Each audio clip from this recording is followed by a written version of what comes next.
Hello, ladies and gentlemen. This is Mrs. Johnson, and I would like to read to you, Hi, I'm Norman. Norman, the story of American illustrator Norman Rockwell, written by Robert Burleigh and illustrated by Wendell Miner.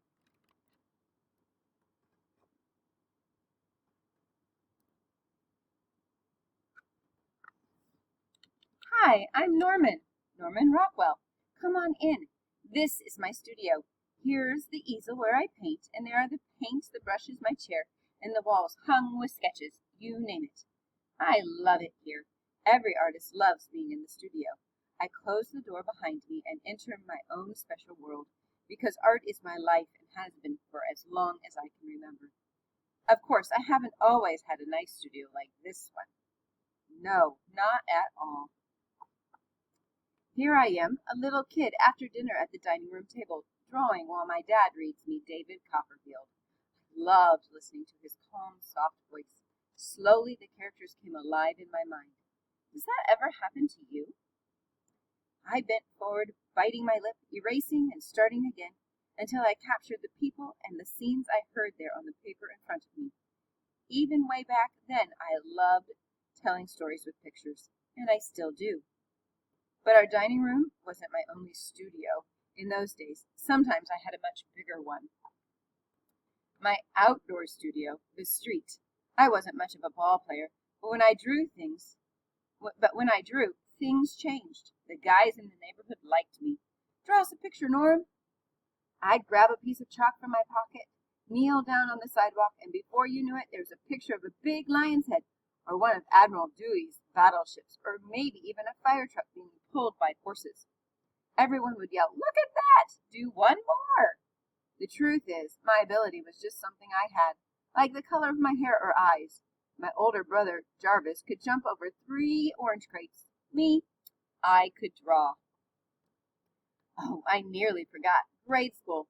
I'll be the first to confess that I wasn't all that good at paying attention. The drawing was different, and lucky for me, my favorite teacher gave me lots of opportunity. I sometimes filled the whole blackboard with holiday scenes or pictures of covered wagons rumbling towards the far-off snow-capped mountains.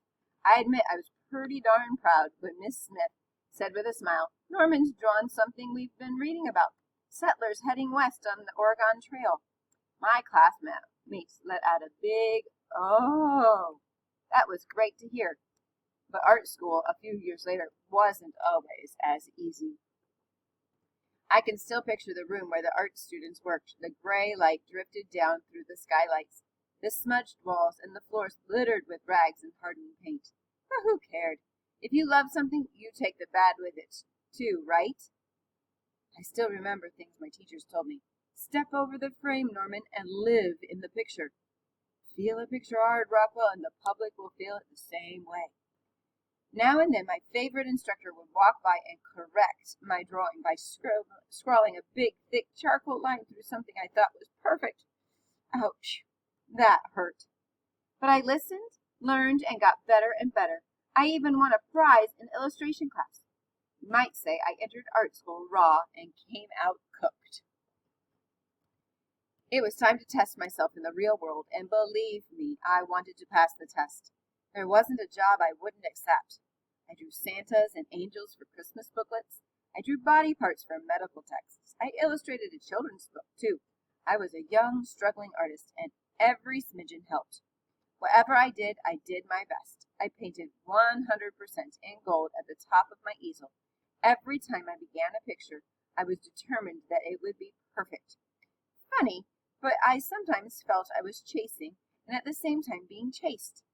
Chasing my dreams of becoming a great artist, but also being chased by the fear I wasn't good enough. Was I? I was 22 years old, and ready or not, I decided to find out. The Saturday Evening Post was the most popular magazine in America, and every week an artist had his or her illustration, a picture story, smack dab on the cover. I decided to go to the Post's office. I remember sitting and fidgeting in the waiting room while the editor was inside, looking over a few of my pictures. Was I nervous? Are you kidding? My heart was pounding like a sledgehammer. Finally, the door swung open, and out came Mr. Dower. I was almost too afraid to look up. We'll take all 5 of these, he said simply. I just gulped.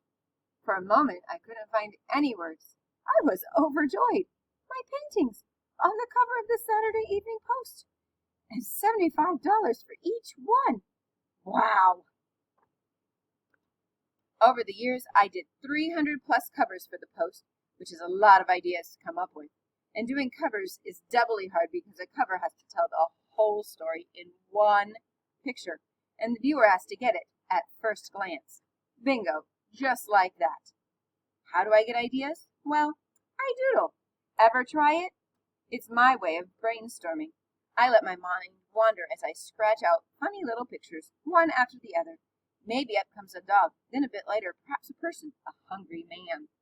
Then, after some more pictures, the dog is chasing him. More doodling.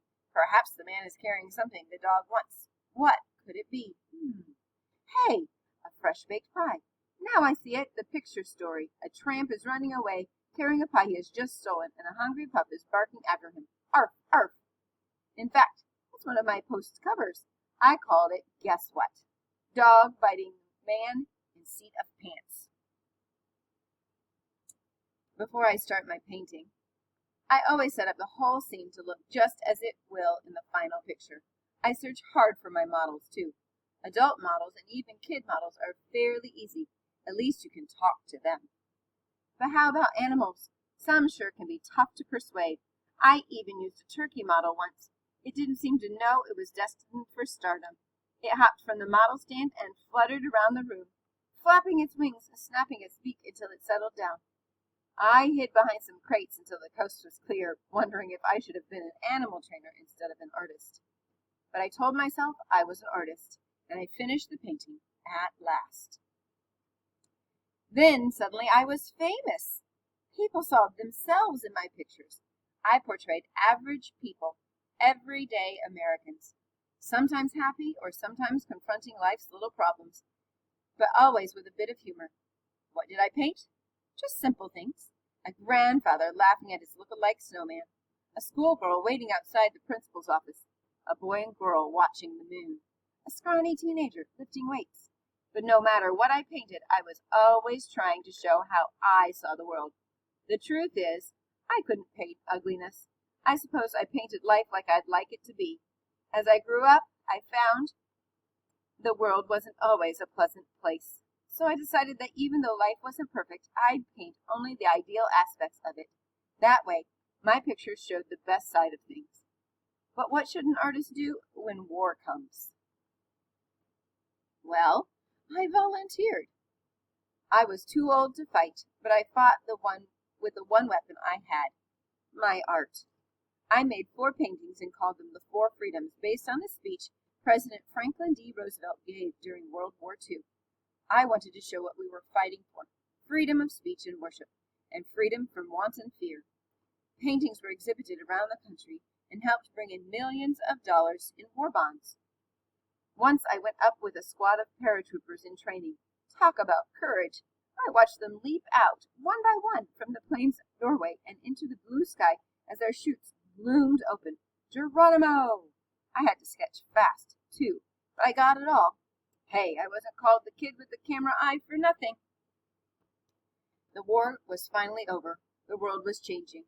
Could I change too? My country was struggling with a new issue, freedom for all, white folk and black. People protested, people marched, people died for their beliefs. My large painting, The Problem We All Live With, was my answer. A little black girl in a bright dress walked bravely between 4 U.S. Marshals. She is entering an all-white school for the first time. On the wall behind her are ugly, hate-filled words, and the red splash from a thrown tomato. I wanted my painting to match the power of the moment. I sketched out my idea and had photos taken of several models. But then I hesitated. With this subject, I wondered, go with all my earlier happy ones? I told myself, if you believe it, Norm, paint it. And the picture got done. Well, time to get to work. I love looking ahead because every painting I make is a new adventure. That's me, by the way, in the picture. I'm just starting on in the easel. I'm wrapping a ribbon around America's Liberty Bell. I even use myself as a model now and then. Why not? Saves time and money. And sometimes I just like looking out at viewers from the picture side of the canvas. But I like looking back, too, back over my life. When I do, I seem to hear distant voices calling to me, "Draw us a picture, Norm." I hear my dad calling. I hear my pals in the old neighborhood calling. I hear my classmates calling. I hear the editors at the Post calling. I hear America calling. "Draw us a picture, Norm." And you know what? I always did.